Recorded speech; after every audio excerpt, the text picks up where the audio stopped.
করব আমরা। এত দ্বন্দ্ব কেন? কেউ বুকে হাত বাঁধুক, সমস্যা নেই, কেউ নাভিতে হাত বাঁধুক, তাতেও সমস্যা নাই। সৌদি আরবে যান, এগুলো নিয়ে কোনো কথাই নেই। কেউ আমিন আসতে বলুক, কেউ জোরে বলুক, এগুলো বড় কোনো বিষয় নয়। এরপরে কেউ আমিন কেউ কি বলে, কেউ মোনাজাত করুক আর কেউ মোনাজাত না করুক ফরজ নামাজের পরে।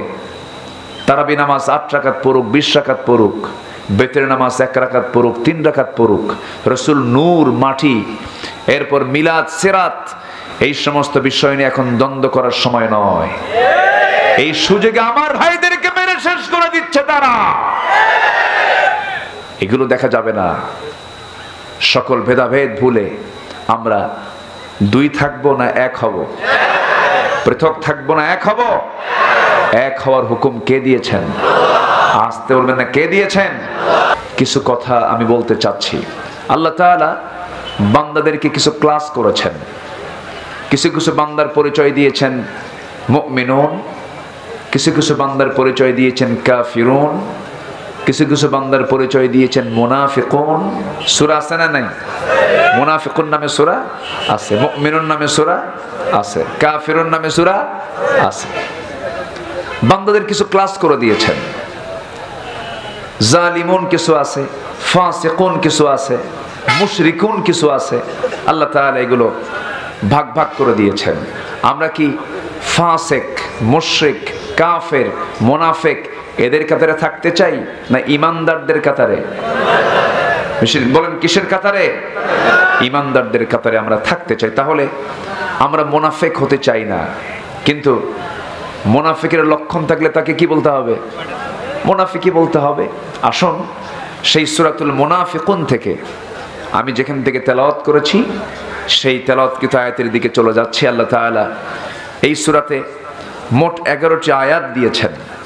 এর প্রথম আয়াত থেকে এই সূরার নামকরণ করা হয়েছে সূরাতুল মুনাফিকুন।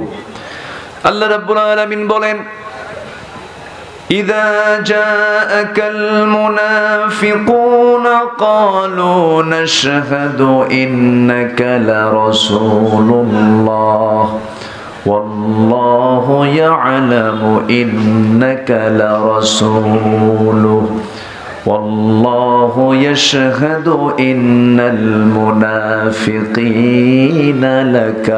لكاذبون। আমার বন্ধুগণ, প্রথম আয়াত থেকে এই সূরার নামকরণটা করা হয়েছে।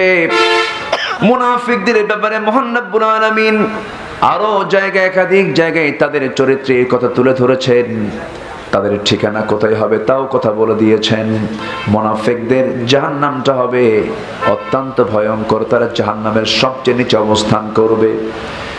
কাফের এত নিচে যাবে না, মুশরিক এত নিচে অবস্থান করবে না। মহান রব্বুল আলামিন বলেন, ইন্নাল মুনাফিকিনা ফিদ দারকিল আসফালি মিনান নার ওয়া লা তাজিদ লাহুম নাসীরা। জোরে বলুন আল্লাহু আকবার। মুনাফিকরা জাহান্নামের সবচেয়ে নিচে অবস্থান করবে, তাদের জন্য কোনো সাহায্যকারী থাকবে না। এখন প্রশ্ন হলো, হুজুর আমি তো আব্দুর রহমান, আমি তো আব্দুল মালিক, আমি তো আব্দুল গফুর, আমি তো আব্দুল করিম, আমি কেমন করে মুনাফিক হলাম হুজুর? আমি তো ঈমানদার, আমি তো ঈমান আনছি। এমন প্রশ্ন তো আসতেই পারে। আমার বন্ধুগণ, দুনিয়ার পাসপোর্ট দেখিয়ে, দুনিয়ার আইডি কার্ডের মধ্যে আপনার নাম মুসলমান, আপনার বাবার নাম মুসলমান, এমন পরিচয় আপনার থাকতে পারে। ধর্মের নাম আপনি ইসলাম দিতে পারেন, কিন্তু কিয়ামতের দিন এই আইডি কার্ড দিয়া, পাসপোর্ট দিয়া জান্নাত পাওয়া যাবে না। আসল পরিচয় নিতে হবে কার দরবার থেকে? আসতে বলবেন না, কার দরবার থেকে? আমার আল্লাহর মনে হয় দফতর নাই, আমার আল্লাহর মনে হয় অফিস নাই, আছে না নাই? ফেরেশতা আছে না নাই? আচ্ছা, ফেরেশতারা অটো রেকর্ড করছে। মানুষ হয়ে যদি মানুষের সকল কিছু যদি ক্যামেরা দিয়ে রেকর্ড করা যায়, আল্লাহর ক্যামেরা তো খুব দুর্বল। আল্লাহর ক্যামেরা দুর্বল। সম্মানিত ভাইয়েরা, সব রেকর্ড হয়ে যাচ্ছে, অটো রেকর্ড হয়ে যাচ্ছে। মুনাফিক কাকে বলে? আমি মুনাফিকের চিত্রগুলো কি কি হতে পারে, মুনাফিকের কিছু লক্ষণ আছে। সম্মানিত ভাইরা, হাদিসকে সামনে রেখে এই লক্ষণগুলো আমি আস্তে আস্তে করে বলবো। যদি আমাদের সঙ্গে মিলে যায় তাহলে ভাবতে হবে আমরা কি হয়ে গেছি, আস্তে আমরা কি হয়ে গেছি, মুনাফিক হয়ে গেছি। তাহলে মুনাফিকের চরিত্র আমাদের থেকে মাইনাস করতে হবে, আমাদের থেকে মাইনাস করতে হবে যেন মুনাফিকের কোনো সিমটম যেন আমাদের মধ্যে না থাকে। এই জন্যই আমি আজকে এই পয়েন্টে এই বিষয়ে কিছু কথা বলতে চাচ্ছি। এই বিষয় কি আমাদের সবার জানার দরকার আছে না নাই? আসতে বলবেন না, আছে না নাই? আল্লাহ তাআলা একটা সূরা নাযিল করেছেন মুনাফিকদের নিয়ে, কম কথা না। মুনাফিক হয়ে মরা যাবে না, কাফির হয়ে মরা যাবে না। হয়তো আপনি বলবেন জন্মসূত্রে আমি মুসলমান, আমি কেমন করে কাফের হলাম, আমি কেমন করে মুনাফিক হলাম, আমি কেমন করে অমুসলিম হলাম? নির্বাচন কমিশনে নিজের আইডি কার্ড বানানোর জন্য এক বেচারা নাম জমা দিয়েছে, নাম হলো নজিবুল্লাহ। কিন্তু যেদিন কার্ড বিতরণ করার জন্য যেদিন দিন নির্ধারণ করেছে কার্ড নেওয়ার জন্য, সে যখন অফিসে গেছে কার্ড হাতে নিয়ে দেখে তার নাম নজিবুল্লাহর জায়গায় হয়ে গেছে নাউজুবিল্লাহ। কি হয়েছে? নাউজুবিল্লাহ। এটা না হয় সংশোধন করা যাবে, আপনি আবার অ্যাপ্লিকেশন করে নজিবুল্লাহ করে নিলেন নাউজুবিল্লাহ থেকে। কিন্তু আমার আল্লাহর আদালতে যদি আপনার নাম যদি মুনাফিকের তালিকায় যায়, এটাকে আপনি কখনো ফিরাতে পারবেন না। এই জন্য আমরা মুনাফিকের কাতারে থাকতে চাই না, কাফিরের কাতারে থাকতে চাই না, আমরা ফাসিকের কাতারে থাকতে চাই না, আমরা ইমানদারদের কাতারে থাকতে চাই, আমরা ফিলিস্তিনবাসীদের পাশে থাকতে চাই মুসলমান। সম্মানিত ভাইয়েরা, সম্মানিত বন্ধুগণ, আমাদের হৃদয়ে ক্ষত সৃষ্টি হয়েছে, রক্তক্ষরণ হচ্ছে হৃদয়ে। আমাদের প্রাণ প্রিয় মুসলিম ভাইদের রক্ত নিয়ে আজ বছরের পর বছর, যুগের পরে যুগ তারা খেলছে। মুসলমানদের লাশের উপরে তারা আনন্দ মিছিল করছে। আজকে যাদেরকে বসবাস করার জন্য তাদেরকে ভাড়া দেওয়া হয়েছে যে অস্থায়ী তোমরা এখানে বসবাস করো, কোনো ভাড়াটিয়া যদি এসে বাড়ি দখল করে বলে এটা আমার নিজের বাড়ি, এটা কি বৈধ কথা না অবৈধ কথা? বৈধ কথা না অবৈধ কথা? আজকে যে টোটাল এরিয়া ছিল মুসলমানের, তার আজকে 65 থেকে 70% আজকে ইহুদির বাচ্চারা দখল করে রেখেছে। প্রতিনিয়ত শহীদ হয়ে যাচ্ছে আল্লাহর পছন্দের গোলামরা। অনেক শিশু পর্যন্ত রেহাই পাচ্ছে না, দুনিয়া থেকে তাদেরকে বিদায় করে দিচ্ছে। তারা শিশুকে টার্গেট করছে, শিশুগুলোকে তারা দুনিয়া থেকে বিদায় করে দিচ্ছে। 50,000 প্রসূতি মা, পেটে বাচ্চা, খাদ্য নেই, পানীয় নেই, এমন একটি চরম মহা সংকটে আজ গাজা অধিবাসী ফিলিস্তিনের মুসলমানেরা। সম্মানিত ভাইয়েরা, একটা শিশুর অ্যাপ্লিকেশন আল্লাহকে লক্ষ্য করে, এটাকে আমাকে খুব ভাবিয়ে তুলেছে। একটা শিশু অ্যাপ্লিকেশন করেছে আল্লাহর আদালতে, আল্লাহ আমার বাপ নাই, আমার মা নাই, বোম্বিং করে আমার বাপ মাকে উড়িয়ে দেওয়া হয়েছে। ছোট্ট শিশু আকাশের দিকে তাকায় বলতেছে, ও আকাশের মালিক, ও বিস্তৃত জমিনের মালিক, আমি আমার মাকে হারিয়েছি, বাপকে হারিয়েছি।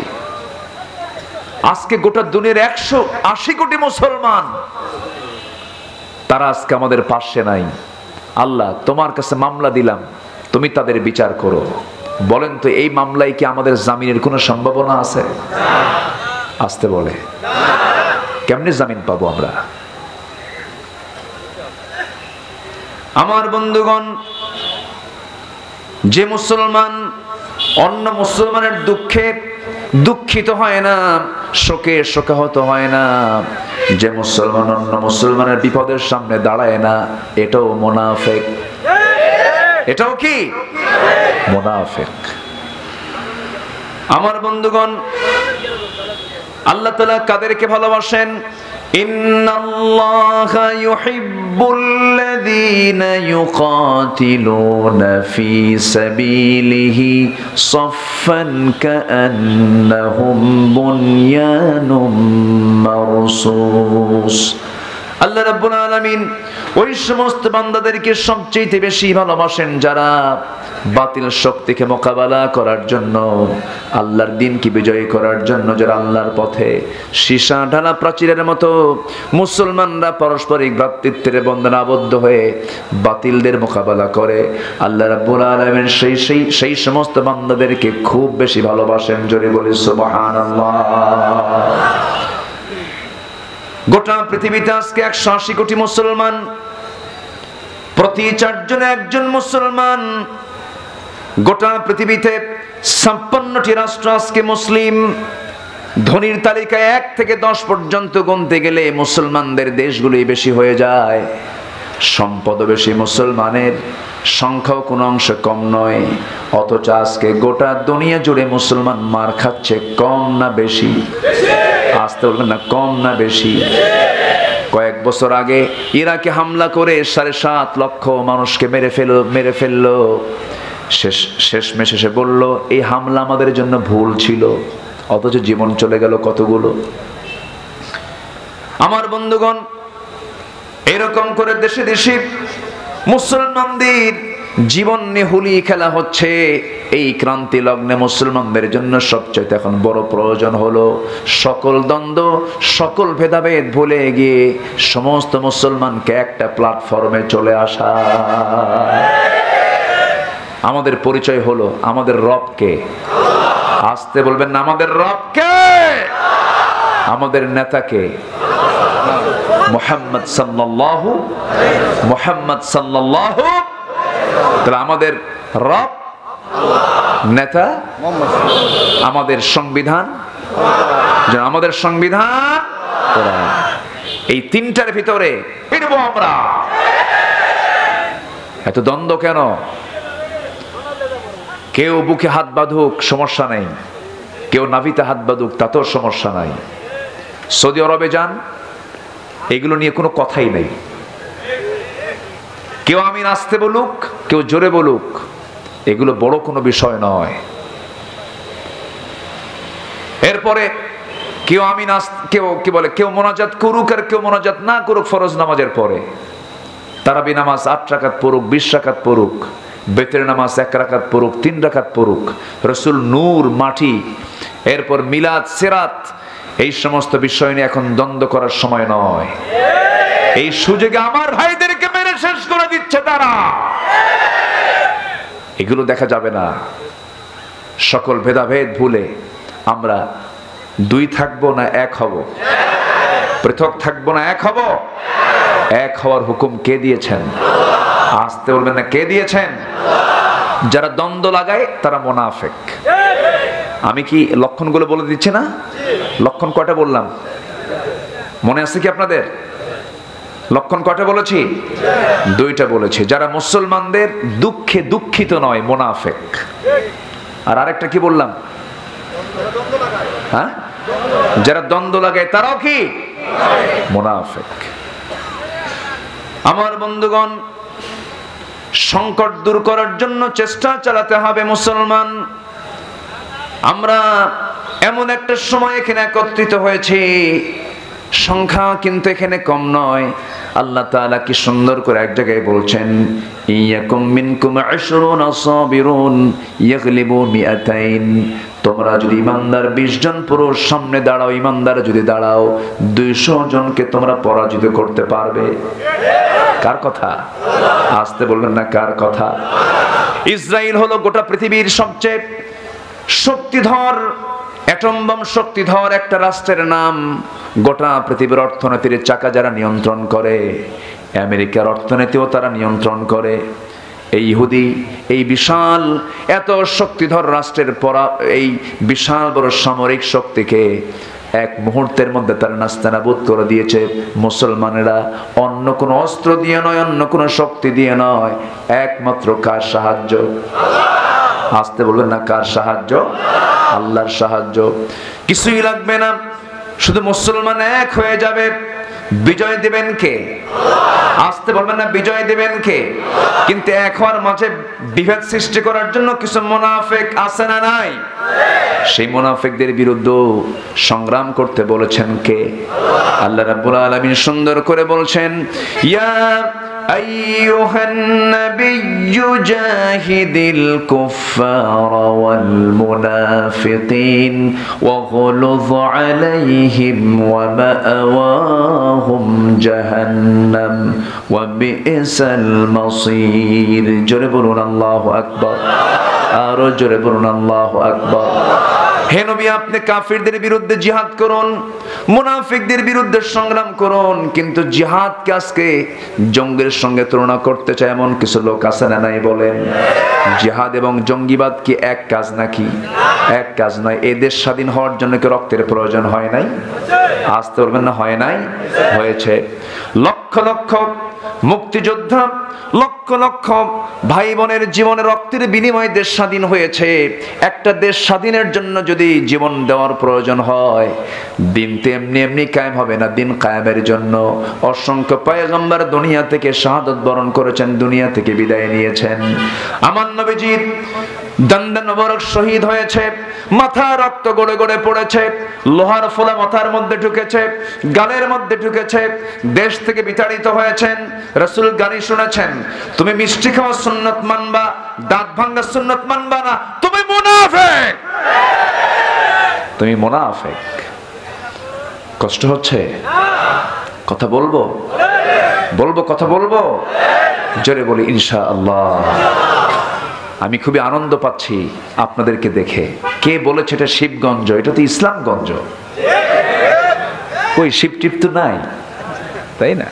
তবে হিন্দু ভাইদের ধর্ম নিয়ে আমরা কোনো বাজে কথা বলবো না। আমার দেশের হিন্দু ভাইয়েরা আমার দেশের জামাই আদরেই থাকে, আলহামদুলিল্লাহ বলেন। আমরা সম্মান করতে শিখেছি, ইসলাম শিখিয়েছে। আমরা মন্দির পাহারা দেওয়ার জাতি। আমরা মন্দিরকে নিয়ে, তাদের মূর্তিকে নিয়ে কোনো কথা বলবো না, শিখিয়েছেন মুহাম্মদ সাল্লাল্লাহু। কিন্তু মুসলমানদের ইবাদতের জায়গা মসজিদ ভাঙ্গার ইতিহাস আছে না নাই? আসতে বলবেন না, আছে না নাই? আমরা মন্দির পাহারা দেই, আমরা মন্দির পাহারা দেই। ইসলাম এটাই শিখায়। কষ্ট পাচ্ছেন নাকি? আলোচনা চালিয়ে যাই, চালিয়ে যাই, জোরে বলে ইনশাআল্লাহ। মুনাফিকের সরাসরি হাদিসের রেফারেন্স অনুযায়ী মুনাফিকের তিনটা বড় আলামত আছে। এক নাম্বার হলো যখন কথা কয় মিছা কথা কয়। আমার দেশে তো মিথ্যা কথা কওয়ার লোক নাই। হ্যাঁ, মিথ্যা কথা বলার লোক আছে? মিথ্যা কথা কয়? আচ্ছা, মিথ্যা কথা বলে না কে বলেন তো? এরকম আমি তো খুঁজেই পাই না। বলেন তো, আমার দেশে সত্যবাদী মানুষ বেশি না মিথ্যাবাদী মানুষ বেশি? আচ্ছা, আমার দেশে মানুষ বেশি না চোর বেশি? ও, চোর আর না, এখন ডাকাত। হ্যাঁ, সম্মানিত ভাইয়েরা, সম্মানিত বন্ধুগণ, রাসূলকে ভালোবাসি। কি তার দোয়া, কি তার দরুদ। রাসূলকে মহব্বত করি, রাসূলকে ভালোবাসি। সম্মানিত ভাইয়েরা, রাসূলকে যদি মহব্বতই করি, এখানে যারা বসে আছেন, এখানে কি অমুসলিম কেউ আছেন? আমার তো মনে হয় দুই একজন থাকলে থাকতে পারেন, হয়তোবা শোনার জন্য আসছেন। ম্যাক্সিমাম সবার নামের আগে মোহাম্মদ যোগ আছে না নাই? আছে না নাই? আছে।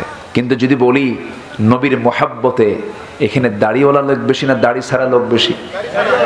বলেন বলেন, আপনারা বলেন।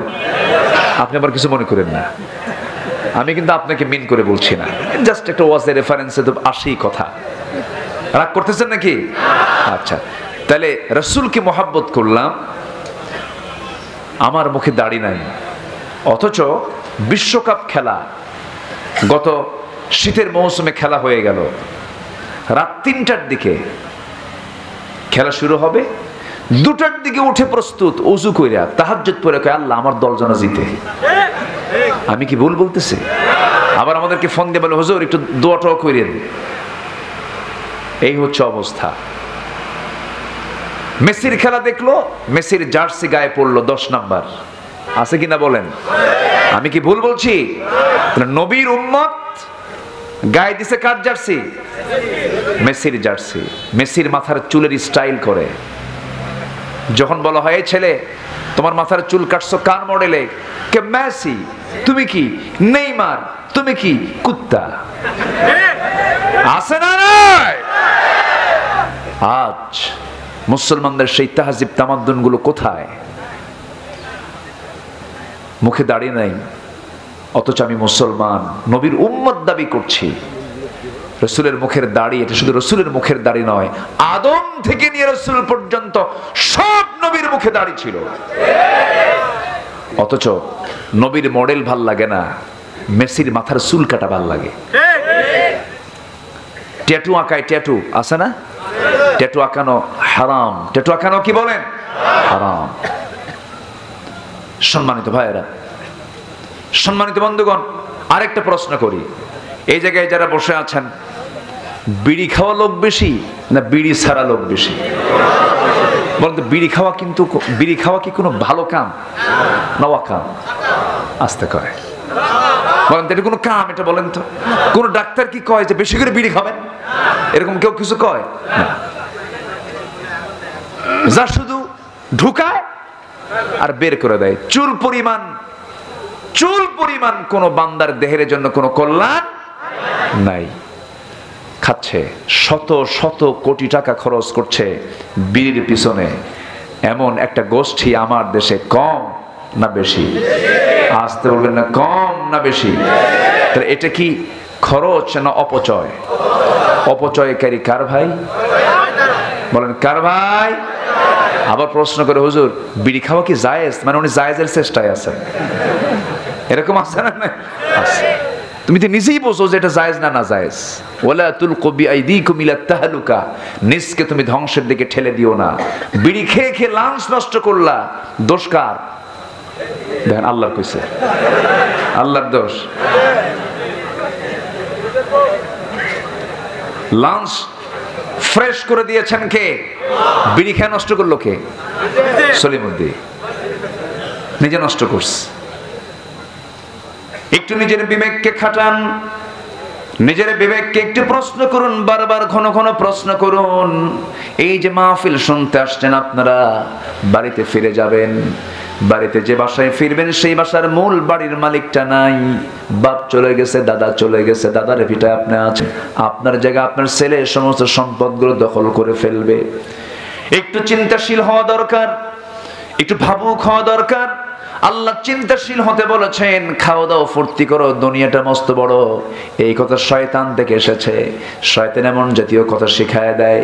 কিন্তু বান্দা খাবে চিন্তা করবে, পড়বে চিন্তা করবে, চলবে চিন্তা করবে। যে কোনো কাজ করতে গেলে হুকুম মেনে চলতে হবে কার? আসতে বলবেন না কার? আমি যখন পানি পান করতে যাব, তখন কোন হাতে পানি পান করব? আসতে বলবেন না কোন হাতে? আমি যখন খেতে বসবো, তখন প্লেটটা যখন খাওয়ার শেষে সেই প্লেটের ভাতগুলোকে রেখে দেবো না মুছে মুছে খাবো? মুছে মুছে খাবো, কারণ মেডিকেল সায়েন্সও বলতেছে খাবার যখন বান্দা প্লেটে নিয়ে নেয়, সমস্ত প্রোটিনগুলো প্লেটের নিচে গিয়ে জমা হয়। যখন কোনো বান্দা খাবার গ্রহণ করে, যখন শেষ অংশটুকু মুছে নেয়, সমস্ত বরকতগুলো সে পেয়ে যায়। নবীর যত সুন্নাতগুলো, সমস্ত সুন্নতের সঙ্গে বিজ্ঞানের সম্পর্ক আছে। রাসূল জীবনে কোনোদিন দাড়িতে খুর লাগান নাই কেন? আজকের মেডিকেল সায়েন্স বলছে, ঘন ঘন যদি কেউ শেভ করে, তার চোখের জ্যোতি নষ্ট হয়ে যাবে, তার দাঁতটা নষ্ট হয়ে যাবে, এমনকি স্কিন ক্যান্সার পর্যন্ত হতে পারে। নবীর সুন্নতের সাথে বিজ্ঞানের সম্পর্ক আছে না নাই? আসতে বলবেন না আছে না নাই? আছে। আমার ভাইয়েরা, আমার বন্ধুগণ, এই যে বাড়ি মাহফিল শেষ করে বাড়ি ফিরে যাব, 10টা মিনিট বিছানায় পিঠটা রাখলাম, নিজেকে প্রশ্ন করলাম, ও বান্দা, আমি আল্লাহ তোমার গোলাম। আপনি নিজেকে প্রশ্ন করবেন, আব্দুল করিম, সকালে ঘুম থেকে ওঠার পর থেকে নিয়ে এই রাত পর্যন্ত তুমি কাকে কষ্ট দিয়ে কথা বলেছো? কোন জায়গায় তুমি খারাপ কাজটা করেছো, কোন মেয়ের দিকে তাকাইছো, কোন আকাম কুকাম গুলো করছো, কোন বান্দার হক গুলো নষ্ট করেছো। যে ব্যক্তি নিজের বিবেককে প্রশ্ন করে বিবেকটা খাটায়া নিজেকে সংশোধন করে নেয়, আল্লাহ বলছেন قد أفلح من تزكى وذكر اسم ربه فصلى। আল্লাহকে বলছেন আগে তাজকিয়া করো, নফসের শুদ্ধতা করো, এরপরে জিকির করে এরপরে নামাজে দাঁড়াও। আমার দেশে বহু নামাজি আছে সুদের অঙ্ক কষে নামাজ পড়তে যায়। আসতে বলবেন না আছে না নাই? আমার দেশে মনে হয় সুদখোর নাই। আসতে বলবেন না আছে না নাই? শিবগঞ্জে সুদ তো চলেই না। সুদ আছে? আছে। আবার দেখেন আমি আবার কোন পয়েন্টে উঠলাম, কোন পয়েন্ট শুরু করলাম না জানি আবার কে দৌড় মারে। এই সময় যে যাবে ভাববো ওটাই সুদ খায়। বসে কথা বহু আছে, আস্তে আস্তে করে বলছি, কষ্ট পাচ্ছেন না তো? আমার ভাইয়েরা, ইমানদার কখনো প্রতিহিংসা পরায়ণ হবে না, প্রতিশোধ পরায়ণ হবে না, সবাইকে মাফ করে দেওয়ার টেন্ডেন্সি তার মাথার মধ্যে থাকবে। আমার নবী একদিন এক আনসার সাহাবীকে দেখে বলছেন, ও সাহাবীরা তোমরা কি জানো এই দরজা দিয়ে যে আনসার সাহাবীরা ঢুকলো এই সাহাবী জান্নাতি। সাহাবীরা আশ্চর্য হয়ে গেলেন। দ্বিতীয় দিন একই কথা বললেন, তৃতীয় দিন একই কথা বললেন। একজন সাহাবী মনে মনে চিন্তা করলেন, এই সাহাবীর আমার ব্যক্তিগত আমল বলতে একটা আমল আমি নিয়মিত করি, সেটা হলো